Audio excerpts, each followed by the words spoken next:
Very hot in Colorado today, 90 something.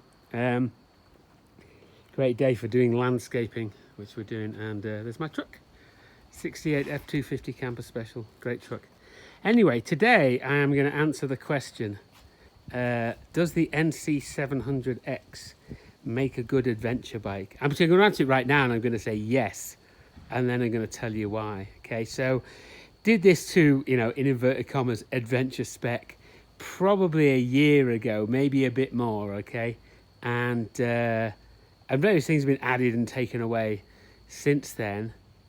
But for the most part, yeah, about a year. And I would say I've done like 1,000-mile adventure trip on it, like 2, 3, 4 days. I think it was the Dino ride in northern Colorado with some guys off Adventure Rider. And then I've done maybe 7, 8, 9, 10 rides locally, including like a couple 100 miles last Sunday up to a place called Long Draw Road, Dead Man's Road, if anybody knows it, kind of west of Fort Collins up the Poudre Canyon.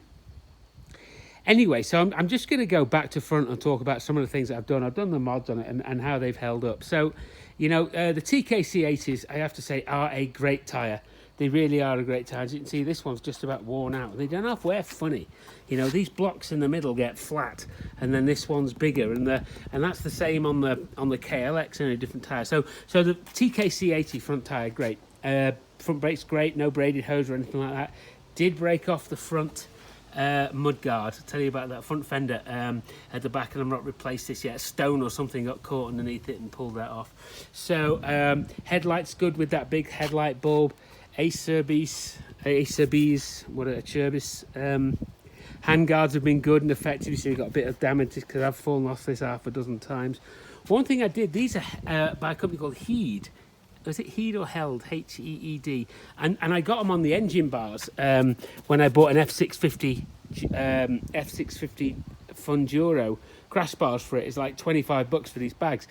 And when I sold them, I didn't sell the bags, and they actually lash onto these engine guards. The engine guards are givey, and it's cool because you put your waterproofs in there, easy to get to. Radiator guard's done its job. That's good. I did end up reversing the tank bag. It was the way I got it was it opened at the bottom, and it was a pain in the arse. So I just drilled some more holes and flipped it around. See there, and yeah, that worked. That worked well. Fucking heated grips, man. When it rains, the heated grips stop working. It's something to do with the switch, I'm sure. So I might well wire that switch out and just put a conventional switch on it. And while I'm on the switches, right, fuck knows why Honda put the turn signals at the bottom and the horn in the middle, which is contrary to everything they've been doing. I mean, look, I can look at the Trail 110, of which we took to 12,000 feet the other night, and maybe not. Maybe that's different. But anyway, Honda have changed that because, the ST, just like every other Honda, well, you can't see because it's got the handguards on it. Every other Honda had the turn signals in the middle and the horn at the bottom. So whatever, nitpicking, Mr. Honda. And the heated grips don't say the heated grips are good, but they don't always.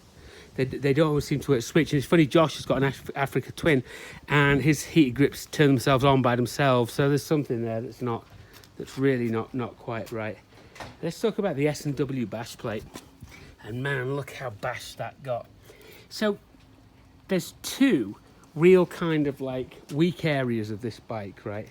As an adventure motorcycle, which if you're doing stuff like a backcountry discovery route, you're not going to come across. But if you do harder stuff, like if you go up to a place called Bunt School Road, you can get up to the aeroplane wreck, and I think it's Road 130, and the Onyx app rates that at a 7 out of 10 difficulty level, right?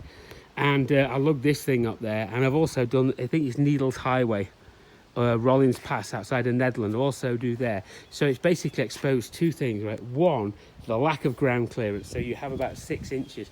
And on one of those rides, I was just banging this thing off the rocks, and it just literally ripped this SW Motec bash plate to pieces. It was riveted together, and there was no way I could get this thing to fit, so I cobbled some stuff on it. But I have to say, for the $230 it cost me, and I think that was like a kind of discounted price, not impressed. I don't expect it to take a shit ton of hammer, but I don't just expect it to get ripped apart either. So not impressed by that. But yeah, so the ground clearance is definitely an issue. The other issue is the fragility of the rims, right? So both these rims now are wearing, or rather are fitted with inner tubes, because I mean, I really flared out. I think it was right here.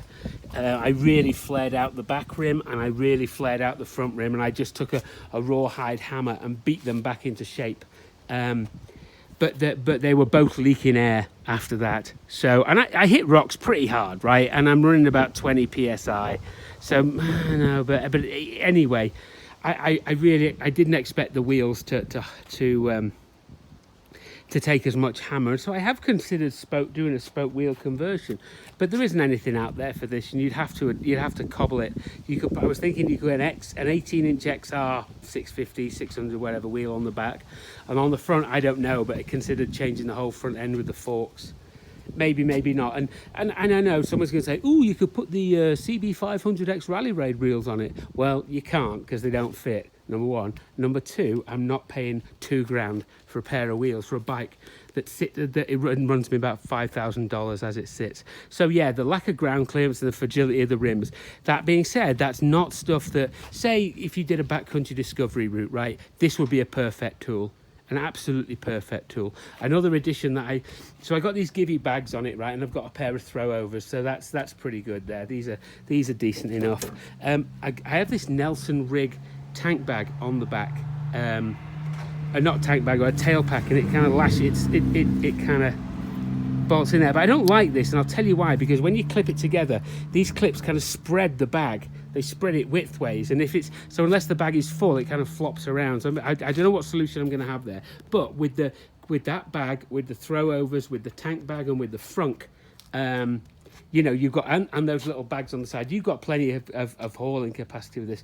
And I will also say as well, this bike has the shittiest, cheapest locks on it. The lock set, you just no wonder when I got it, I got a key, and Greg gave me a spare blank, and he said, "Hey, get that cut for it. It's probably a good idea." And now I know why, because these locks are so freaking chintzy. The ignition lock, you just put it in, you just always have to wiggle it. I don't know why it's like that. Don't know why. Anyway, so the tyres, they weren't new when I got them, but they weren't very warm. But I reckon if you put a brand new set on it, you'd look at 4,000 out of the front and 3,000 out of the rear. So that's actually on the second used rear, and I think I've done about 3,500 miles before I on this in total. So I think the other one got about 2,000 miles, 3,000 miles rather, and it was partly worn, but only partly worn. It mostly not worn, if that makes any sense.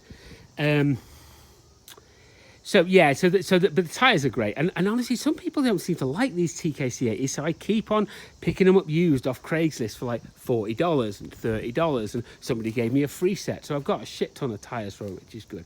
You might have also noticed the exhaust as well. So what happened with the exhaust is it had one of those cheap, didn't have the original exhaust, it had one of the cheap Chinese exhausts that bolt on for about $100 or something like that. And then one day, we're coming down the Needles Highway, I think it's going, bah, bah, bah, bah, bah, bah, bah, and then it starts going, bah, bah, bah, bah, bah, bah, bah. And I thought, oh, what's that? And I thought it's just echoing because we had a lot of trees on either side, and then looked down, the exhaust is hanging off, and then it fell off altogether. So I thought, what should I do here? And I ended up just buying, right? I just bought this little baffle off of eBay or something like that for like $15, and sawed down this centerpiece until the springs were tensioned correctly. I've got that bit of foil on it there for what it's worth, and then pulled that in, and actually it doesn't really sound bad. It doesn't sound great. It sounds a bit kind of anemic, but look at that nice collection of aeroplanes there for the collection on the ceiling. Actually, the collection up there looks pretty damn good. I'll just turn the light on. But we got the Cold War section and then the US Navy, and then the Germans over there, and the British and Italians, and the Japanese over there, and then way over there there's more American Navy, and then there's all this like 1/48 scale stuff there as well, which is cool. Yeah, so it doesn't have a great exhaust note, right?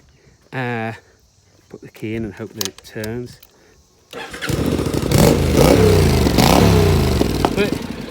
But it's not super loud or anything, and I thought, you know what, I don't think exhausts make any difference on these bikes. People are, ooh, got to get the right back pressure. Well, you know what, we just went up and did We went up Buckhorn Canyon, Poudre Pass, Pingree Park Road, Dead Man's Road, Cherokee Park Road, Longdraw Road, Peterson Reservoir, Peterson Lake, and then down the Poudre, and it's doing 74 to the gallon, right? So you've got a range on this thing of 230, 240 miles, and I've done over 240 miles in a tank full on my commute, going very easy and getting about 75 to the gallon. So it does good. You've got 200 miles in the bag. I did score a used Corbin seat off of eBay, and that was a really good addition. This is way better than the stock seat. I'm too much of a tight arse to pay like $400 from wherever it is, but I got this about 175 off eBay, and I was well chuffed because it's really good.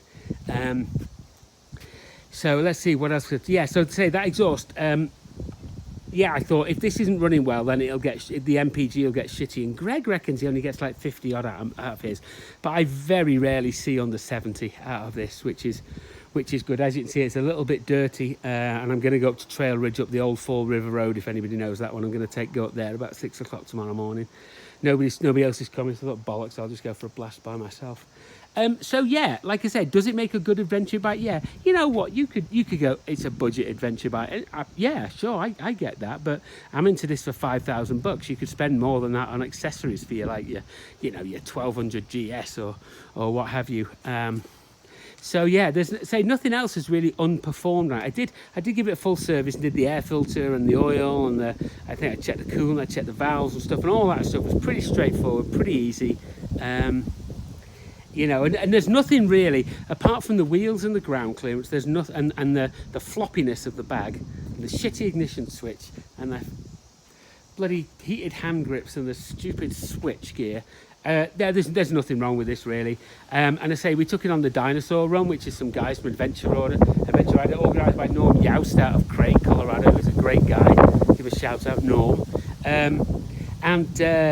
And I say 4 days of effing around on this loaded up, and it was good, man. It's great. Something you might consider that changing the gearing, maybe. I'm thinking about that because it's all the stock gearing, but this is geared higher in top gear than my mate's Africa Twin. So Josh's Africa Twin is doing like 45 at 3,000 RPM, and this is doing about 52. And so 6 gears, real overdrive on them. So I thought, you know what, one's pretty low, and if you're doing technical stuff like something like Old Flowers Road, if anybody knows that, again west of Fort Collins, if you're going up there, you're in first and second pretty much all the way. So I thought maybe I can drop 2 teeth on the front and just give it a little bit more flexibility. That being said, like I said, there's no place I haven't been able to get on it, or getting it up to the airplane wreck I had to drag it at one point, and I did high center. Other modifications I considered that haven't done was getting rid of the cat, because the catalytic converters in there, and you can get straight through pipe, but they're a couple of $100, and everybody seemed to think it made no difference. But I don't really plan on doing anything else on this other than giving it a wash. But I was going to wash it today, and I thought, well, you know what, I'm going to go up this dirt road. So if you go into Estes Park and then to Rocky Mountain National Park, there's a road called Fall River Road, which is a dirt road about 12-13 miles long. It's one way, so obviously you start at the bottom, and no surprise you finish at the top. And you get out of the visitor centre at the top of the it's not the Pizza Peak Highway, it's Trail Ridge Road, which is still open. I think they close it in a couple of weeks, but we actually went up. Me and Josh actually went up it. We trailered our 110s into the park, and then when we took the 110s up there on Sunday night and Thursday night, I have to tell you that when the old 110 gets up to like 11,500 feet, it's struggling to breathe a little bit. It's a little bit anemic, but on the other hand, on the way down, you can get up to. You can get up to like 65 miles an hour. They seem like screaming their knackers off. If you do ever buy one of these, by the way, make sure, because there were a couple of years of the 110 where they didn't put the high-low on it. Make sure you get the high-low. It makes all the difference in the mountains. Otherwise, there's stuff that you wouldn't get up. So again, does it make a good adventure bike? Yeah, absolutely it does. Absolutely it does. It's heavier on tyres than I'd like. Say the fragility of the rims and the ground clearance and a few nitpicky things on it, but generally it's good, man. I'd go to Alaska on this. I'd do any of the BDRs on this. I'd traipse across America on this if I had fucking time instead of having to go to work. I think it's probably reached the kind of like the configuration that it's going to reach. The only thing I thought about was maybe looking at some sort of solution for a better thing on the back, But then the only issue there is you always have to be able to flip the rear seat up to get to the gas tank. And there is somebody who makes a metal plate, and I was in contact with the guy, and then he offered. Then it took ages for him to offer me one, and by that time I got this bag, and the time had passed. But some Russian guy makes them on here that sells them on eBay for about 130 bucks. But we're not buying anything from Russia anymore because they're all cunts. So sorry, the man in charge is you know, so it's like I said, I think it's going to remain in this configuration. I'm not going to do anything to it, apart from, of course, bigger windshield. I do notice that you get less wind protection, obviously, with that small windshield, and how that manifests itself sometimes is that you can't hear the music in your speakers, or the intercom's all right, but say listen to music on this, it's a bit loud. So yeah, so I've had it now for 4,000 miles. It's probably due for an oil change at the end of the season. But yeah, it does make a good adventure bike, really. And if you don't want to spend like 25 grand on a GS, or how much they are, or 16 grand an Africa Twin, or 12.5 grand on a T7, if you can find one. Actually, one of the guys has got a brand new T7, so I'll be riding that and seeing how that stacks up. But I doubt one of those is coming my way.